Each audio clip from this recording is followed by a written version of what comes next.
नमस्कार दोस्तों। आज हम जानेंगे रामधारी सिंह दिनकर के जीवन परिचय के बारे में। सभी बच्चे इनके जीवन परिचय को अपनी नोटबुक में अवश्य नोट करें, जिससे परीक्षाओं के दिनों में आपको रिवीजन करने में आसानी हो सके। हमारे रामधारी सिंह दिनकर का जन्म 30 सितंबर 1908 ईस्वी में हुआ था।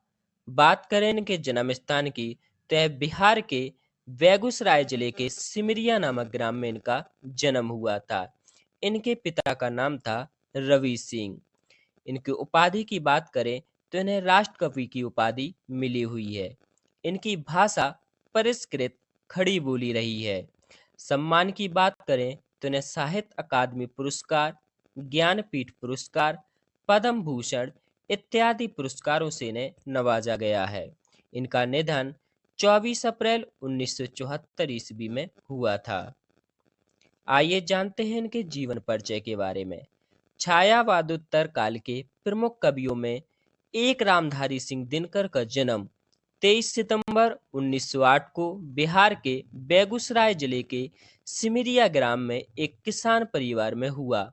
उनके पिता का नाम रवि सिंह और माता का नाम मनरूप देवी था। रामधारी सिंह दिनकर जी की प्रारंभिक शिक्षा अपने गांव में ही सीमित साधनों के बीच हुई थी। इसके बाद वह उच्च शिक्षा के लिए पटना चले गए और पटना विश्वविद्यालय से उन्होंने वर्ष 1932 में बीए में स्नातक की डिग्री हासिल की।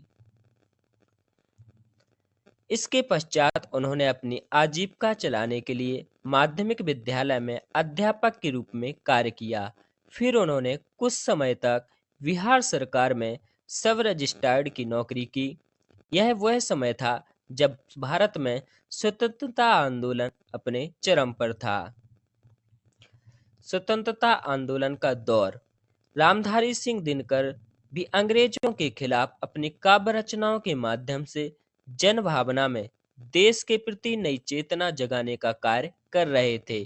उन्हें हिंदी भाषा के साथ साथ संस्कृत, उर्दू, बांग्ला और अंग्रेजी का अच्छा ज्ञान था। आइए जानते हैं उनके साहित्यिक परिचय के बारे में। रामधारी सिंह दिनकर ने अपनी काव्य रचनाओं की शुरुआत हाई स्कूल में ही शुरू कर दी थी। सबसे पहले उन्होंने सुप्रसिद्ध साहित्यकार रामवृक्ष बेनीप्री द्वारा प्रकाशित युवक पत्र में अविताभ नाम से अपनी रचनाएं भेजनी शुरू कर दी थी। तो उन्होंने रामवृक्ष बेनीप्री द्वारा प्रकाशित युवक पत्र में अविताभ नाम से अपनी रचनाएं भेजनी शुरू कर दी थी। कब? हाई स्कूल के दौरान ही। इसके बाद 1928 में उनका बरदोली विजय संदेश नाम से पहला काव्य संग्रह प्रकाशित हुआ। रामधारी सिंह दिनकर ने काव्य के साथ अन्य गद्य साहित्य में भी लेखन कार्य किया है। रामधारी सिंह दिनकर की काव्य प्रतिभा ने उन्हें हिंदी साहित्य जगत में अपार प्रसिद्धि प्रदान की।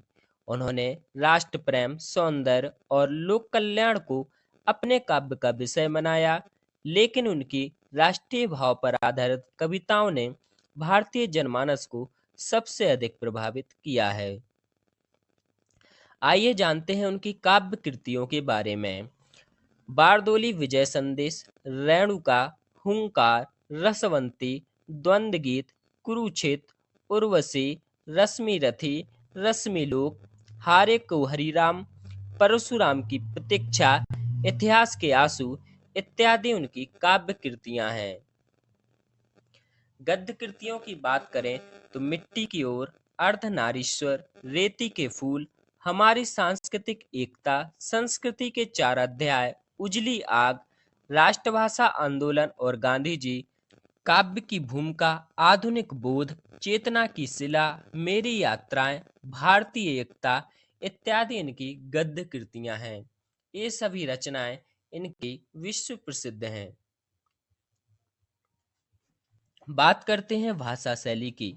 रामधारी सिंह दिनकर प्रगतिवादी एवं मानवतावादी कवि थे। इनकी भाषा अत्यंत प्रभावपूर्ण, ओजस्वी और सरल है।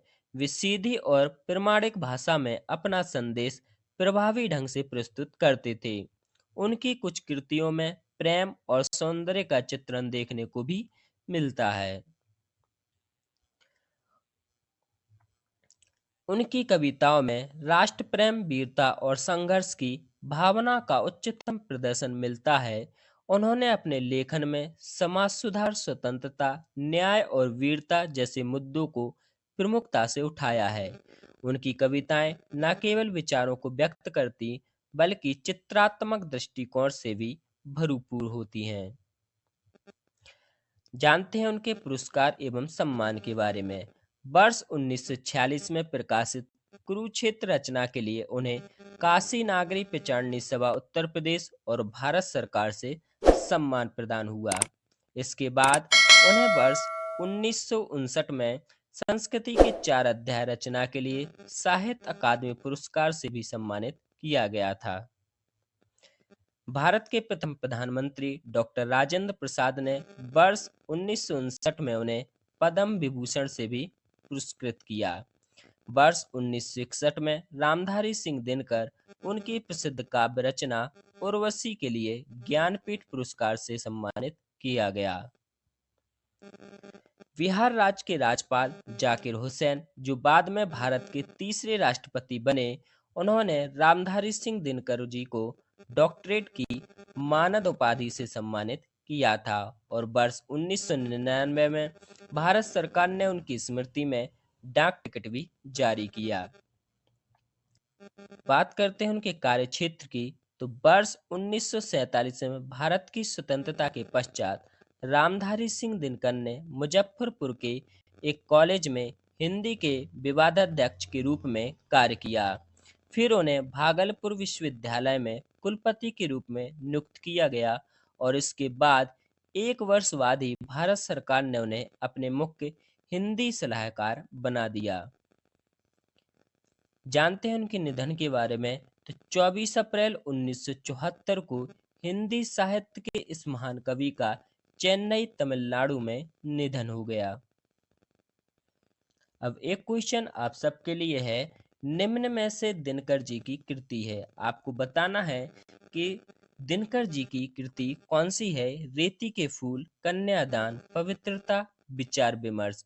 इसका सही आंसर आप सब लोग कमेंट बॉक्स में जरूर बताएं। इस क्लास की फ्री पीडीएफ के लिए डिस्क्रिप्शन बॉक्स में दिए गए लिंक पर क्लिक करके आप हमारे टेलीग्राम चैनल से जुड़ सकते हैं, जहां पर आपको डेली क्लास की free of cost PDF upload की जाती है। इसके साथ ही कंपटीशन की तैयारी करने वाले सभी बच्चे डिस्क्रिप्शन बॉक्स में दिए गए लिंक पर क्लिक करके आप हमारे करंट अफेयर्स वाले चैनल से भी जुड़ सकते हैं। आपको वीडियो कैसी लगी कमेंट बॉक्स में ज़रूर बताएं। पूरी क्लास ज्वाइन करने के लिए आपका तहे दिल से धन्यवाद।